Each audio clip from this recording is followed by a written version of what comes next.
शहर में जब महिलाएं मार्केट के लिए निकलती हैं, उनको आप पता है कि आज हमको साड़ी खरीदना है या सूट खरीदना है या चूड़ी खरीदना है या कुछ भी शॉपिंग करना है उनको, तो वो सुबह से पानी नहीं पीती हैं। लड़कियां, हमारी बेटियां, हमारी माताएं, हमारी बहनें, वो पानी इसलिए नहीं पीती हैं कि रास्ते में अगर कहीं हमको पेशाब लग गया तो हम कहाँ जाएंगे।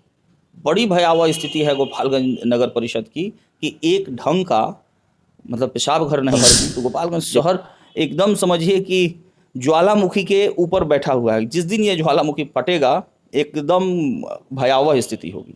आपने कहा भू माफियाओं का, तो खैर भू माफियाओं का तो संरक्षण सरकार प्रशासन तो दे ही कीजिएगा। तो टेंडर भी आज नगर परिषद में 4 या 5 जो एकदम चिन्हित लोग हैं उन्हीं को मिलता है टेंडर।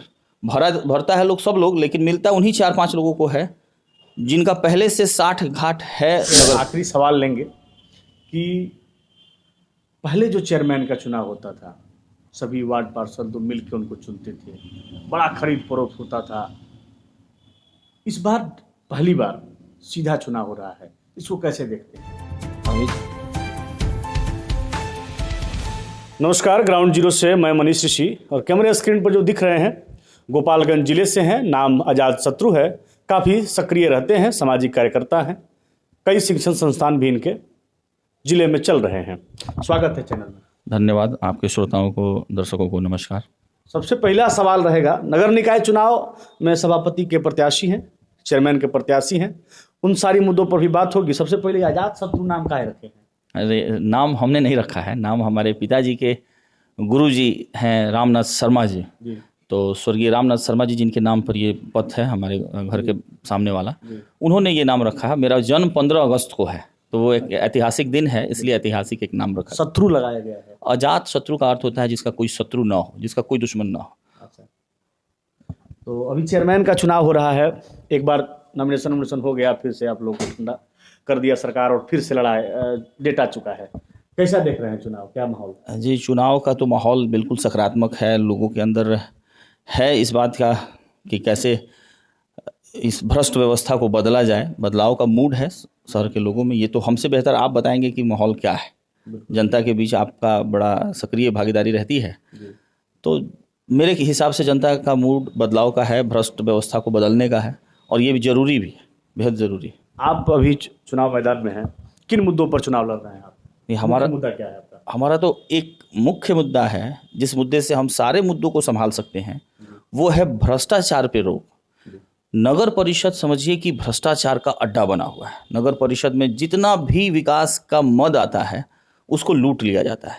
एकदम बंदर बांट होता है। 10% चेयरमैन साहब को, 5% उप चेयरमैन साहब को, 10% एग्जीक्यूटिव अफसर को, ऐसे करके 5% वार्ड पार्षद को, ऐसे करके उसका बंदर बांट होता है। और जनता के बीच में क्या मिलता है? कुछ नहीं। जनता के बीच में वही मिलता है कि सड़कें बनती हैं और 6 महीने में से उसमें से गिट्टी निकलने लग रहा है। नाला बनता है, 6 महीना में टूट जा रहा है। स्लैब ढाला जाता है, इतना मोटा मोटा स्लैब ढाला जा रहा है, लेकिन उसको 2 बार पलट दीजिए नाले की सफाई के लिए तो वो टूट जा रहा है। तो ये तो हम लोगों को मिल रहा है। इसी के खिलाफ गुस्सा है लोगों के अंदर।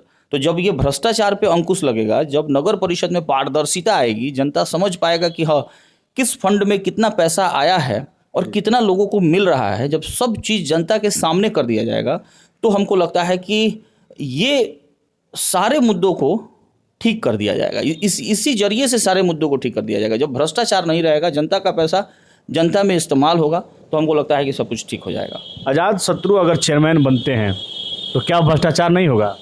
बिल्कुल नहीं होगा, बिल्कुल बर्दाश्त भी नहीं किया जाएगा। ऐसे नहीं होगा। ये हम ऐसे काल्पनिक बातें नहीं कर रहे हैं या फिर दावे जैसे फिल्मी डायलॉग वाली बात नहीं कर रहे हैं। हमारे पास उसका एक बाकायदे रोड मैप है कि कैसे हम भ्रष्टाचार पर अंकुश लगा पाएंगे। जैसे मान लीजिए कि अभी का जो वर्तमान सिस्टम है जिसमें टेंडर दिया जाता है, टेंडर का भी आप देखिएगा नगर परिषद में, कभी आप मतलब उसके टेंडर्स को जानने की कोशिश कीजिएगा, तो टेंडर भी आज नगर परिषद में 4 या 5 जो एकदम चिन्हित लोग हैं उन्हीं को मिलता है टेंडर। भरता है लोग, सब लोग, लेकिन मिलता उन्हीं 4-5 लोगों को है जिनका पहले से 60 घाट है नगर परिषद से। जनता सरकार से सवाल करना होगा। जब नगर परिषद को घेरना होगा तो जनता के पास पूरा अधिकार रहेगा कि अगर 2 नंबर ईंटा दिख रहा है, अगर गलत मटेरियल आपके सामने रखा गया है, परोसा गया है, आप तुरंत सवाल कर सकते हैं। जनता सरकार से लड़ने में बड़ा आसान होता है, किसी गुंडा मवाली से लड़ना बड़ा मुश्किल होता है। हम लोग चाहते हैं, हमारा प्लान है कि हम नगर परिषद में ये जो टेंडर सिस्टम है उसको समाप्त कर देंगे, और समाप्त करके जब नगर परिषद के पास ऑलरेडी इंजीनियर है, लेबर है, मिस्त्री हम लोग ट्रेंड करेंगे, मिस्त्री को रखेंगे, 40-50 मिस्त्री रख लेंगे, और नगर परिषद ही डायरेक्ट जा करके काम कराएगा। हमारे पास सुपरवाइज़र है, तो नगर परिषद एस्टिमेट बनाएगा, काम कराएगा, और वहाँ के लोग जो होंगे, स्थानीय लोग, बुद्धिजीवी लोग, वो लोग उस सामान का, मटेरियल का मॉनिटरिंग करेंगे। अगर गड़बड़ है तो वो लोग शिकायत करेंगे। आज शिकायत नहीं होती है। आज जो टेंडर, जो ठेकेदार लेकर के काम कराता है, शहर में सड़क बनवाए चाहे नाला बनवाए, किसी भी आदमी के अंदर हिम्मत नहीं है इतनी कि उस ठेकेदार के खिलाफ जा करके मतलब कहे कि आप गलत सामान यूज कर रहे हैं, क्योंकि उनको डर होता है कि ये प्रभावशाली लोग हैं, हमको कहीं ना कहीं फंसा देंगे, इनसे हम क्यों दुश्मनी लें। लेकिन जब जनता सरकार से सवाल करना होगा, जब नगर परिषद को घेरना होगा, तो जनता के पास पूरा अधिकार रहेगा कि अगर 2 नंबर ईंटा दिख रहा है, अगर गलत मटेरियल आपके सामने रखा गया है, परोसा गया है, आप तुरंत सवाल कर सकते हैं। जनता सरकार से लड़ने में बड़ा आसान होता है, किसी गुंडा मवाली से लड़ना बड़ा मुश्किल होता है। तो इस तरीके से हम लोग भ्रष्टाचार पे अंकुश लगा पाएंगे। भ्रष्टाचार जितने वहाँ नगर परिषद में बिचौलिए घूम रहे हैं, जो आपका काम करने के लिए टेंडर ले लेता है, जो आपका कोई भी काम हो उसको 2000, 4000, 5000 अगर अलग से दे दिया जाए तो वो करा देगा, चाहे नक्शा पास करने से लेके कोई प्रमाण पत्र, जी, तो वो बिचौलियों को वहाँ से हटा दिया जाएगा। जवाबदेही सुनिश्चित की जाएगी कि हाँ, जिस काम के लिए आपने वहाँ आवेदन दे दिया है, उस काम में जो जेन्युइन समय लगना है, अगर उतने समय में वो काम नहीं होता है तो निश्चित तौर पे उस कर्मचारी से या उस पदाधिकारी से पूछा जाएगा, स्पष्टीकरण पूछा जाएगा कि आपने अब तक इसका काम क्यों नहीं किया, किस कारण से आप रोक के रखे हैं। कारण अगर जेन्युइन है तो कोई बात नहीं, अगर कारण जेन्युइन नहीं है तो उनके खिलाफ कठोर कार्रवाई की जाएगी। अभी जो वर्तमान में चेयरमैन हैं, कई बार से हैं, उनके कार्यकाल को एक शब्द में आप क्या कहेंगे? कई बार से नहीं है, कई बार से अप्रत्यक्ष रूप में थे। प्रत्यक्ष तौर पे तो इसी बार रहे हैं, 5 साल उनका पूरा कार्यकाल रहा। उसके पहले वो उप चेयरमैन थे। उन्हीं के खिलाफ पूरा माहौल बना हुआ है। एक शब्द में कहेंगे तो यही कहेंगे कि भ्रष्टाचार का अड्डा बना हुआ है नगर परिषद, और उसके वो नेतृत्व कर रहे हैं। भ्रष्टाचार के अड्डे का? हाँ, भ्रष्टाचार का राज है और वो राजा है। अच्छा, अभी एक मामला बड़ी तेजी से चल रहा है। शहर में अब कोई दूर गांव का लोग ज़मीन लिखवाने में डर रहा है कि हम जो ज़मीन लिखवा रहे हैं वो कहीं ना कहीं किसी न किसी मुआवजे के कब्जे में ना हो, और ऐसे बहुत सारे लोग फंसे पड़े हैं। देखिए, शहर में बाहर से बहुत सारे लोग आ रहे हैं, ज़मीन लिखवा रहे हैं, घर बनवा रहे हैं, वो यहाँ रहना चाहते हैं क्योंकि शहर में सुविधा गांव के अपेक्षा थोड़ा ज़्यादा होता है। लेकिन गोपालगंज की जो स्थिति है, हमको नहीं लगता है कि गांव से बेहतर स्थिति है, गांव से बदतर स्थिति है गोपालगंज नगर परिषद की। आप गांव में ऐसा नहीं होता होगा कि बारिश हो जाए एक दिन और आपको 1 सप्ताह के लिए पानी में तैर करके निकलना हो। पानी आपके घुटने तक पानी रहता है गोपालगंज शहर में। तो गांव से बुरा हाल है, लेकिन शहर कहने को है, मुख्यालय है, कोर्ट कचहरी है, कलेक्ट्रेट है, स्कूल्स हैं। इसकी वजह से मजबूरी वश गांव के लोग शहर में आना चाहते हैं, घर बनवाना चाहते हैं, रहना मतलब घर बना करके रह रहे हैं। लेकिन आपको समझना होगा कि गोपालगंज शहर का जो हालात है, जनसंख्या बढ़ रहा है। कैसे बढ़ रहा है? बाहर के लोग आकर के यहाँ घर बनवा रहे हैं, लेकिन उस हिसाब से सुविधाएं नहीं बढ़ रही। सुविधाएं बढ़ेंगी, जब सुविधाओं पे काम होगा तब जा करके गोपालगंज रहने लायक होगा। नहीं तो आने वाली स्थिति इतनी भयावह होगी कि गोपालगंज से लोग यहाँ से निकलेंगे, गोपालगंज से छोड़ करके निकलेंगे। जो शहर की स्थिति है, जिस शहर को हम लोग कहते थे गोपालगंज का नाक है, गोपालगंज की शान है, मेन रोड में जाम की समस्या इतनी ज़्यादा रहती है कि अब जो आम ग्राहक है, आम लोग हैं, वो कहते हैं कि नहीं, हम मेन रोड में से सामान नहीं खरीदेंगे, हम दूसरे जगह से खरीदेंगे, तो बाईपास पे चले जा रहे हैं। ये स्थिति है गोपालगंज शहर की। तो गोपालगंज शहर एकदम समझिए कि ज्वालामुखी के ऊपर बैठा हुआ है। जिस दिन ये ज्वालामुखी फटेगा, एकदम भयावह स्थिति होगी। आपने कहा भू माफियाओं का, तो खैर भू माफियाओं का तो संरक्षण सरकार प्रशासन तो दे ही रही है, इसमें कोई दुशक नहीं है। अभी एक दिन पहले जो घटना सुनने को मिला हजियापुर से, वो बहुत निंदनीय है। सरकार का भी उसमें नाम खराब हो रहा है। हम लोग तो सरकार में सत्ता में साझेदारी नहीं है, लेकिन हम लोग गठबंधन के हिस्सा हैं। इस नियत से जो है, मतलब इस वजह से हमको ये कहने में बुरा लगता है कि हमारी सरकार में ऐसा हो रहा है, और वो भी इस तरीके से हो रहा है कि सरकार का नाम लेकर के लोग इस तरह की बात कर रहे हैं। तो बड़ा बुरा लगता है, ख़राब लगता है। प्रशासन को इस पे पैनी नज़र रखनी चाहिए। कोई भी हो, चाहे वो हमारा सगा संबंधी ही क्यों ना हो, इस तरह की छूट किसी को नहीं होनी चाहिए। कानून की कोई भी हाथ में नहीं लेना चाहिए।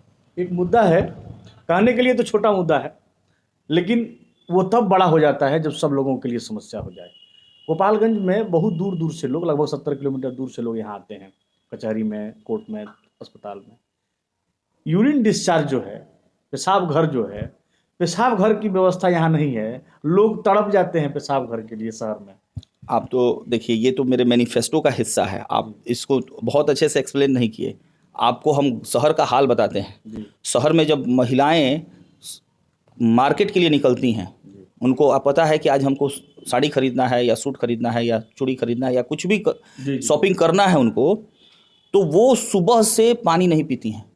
लड़कियां, हमारी बेटियां, हमारी माताएं, हमारी बहनें, वो पानी इसलिए नहीं पीती हैं कि रास्ते में अगर कहीं हमको पेशाब लग गया तो हम कहाँ जाएंगे। बड़ी भयावह स्थिति है गोपालगंज नगर परिषद की कि एक ढंग का मतलब पेशाब घर नहीं है।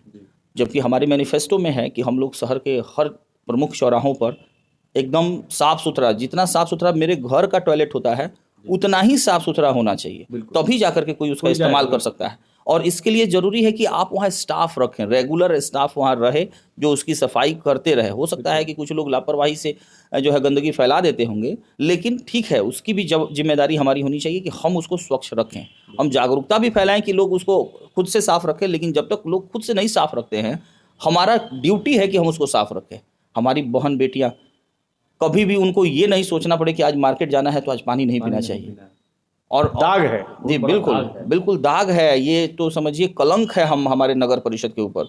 और गर्मी के मौसम में जब चिलचिलाती धूप में प्यास लगती है और गरीब जब खरीद करके 20 रुपया का पानी पीता है ना, तब भी बड़ा दुख होता है कि क्यों नहीं नगर परिषद हर चौराहे पे पेयजल का व्यवस्था करता है, साफ मतलब स्वच्छ, जहाँ डीएम साहब भी जा करके उसमें से पानी ले करके पी सकें, ऐसी व्यवस्था होनी चाहिए, हर आदमी के लिए होनी चाहिए। आखिरी सवाल लेंगे कि पहले जो चेयरमैन का चुनाव होता था, सभी वार्ड पार्षद तो मिलकर उनको चुनते थे, बड़ा खरीद फरोख्त होता था। इस बार पहली बार सीधा चुनाव हो रहा है, इसको कैसे देखते हैं? अभी तो आप बोले ना, बड़ा खरीद फरोख्त होता था। पहले जो चुनाव होता था उसको आप समझिएगा तो आपको इससे अपने जनप्रतिनिधियों से घृणा हो जाएगी आपको।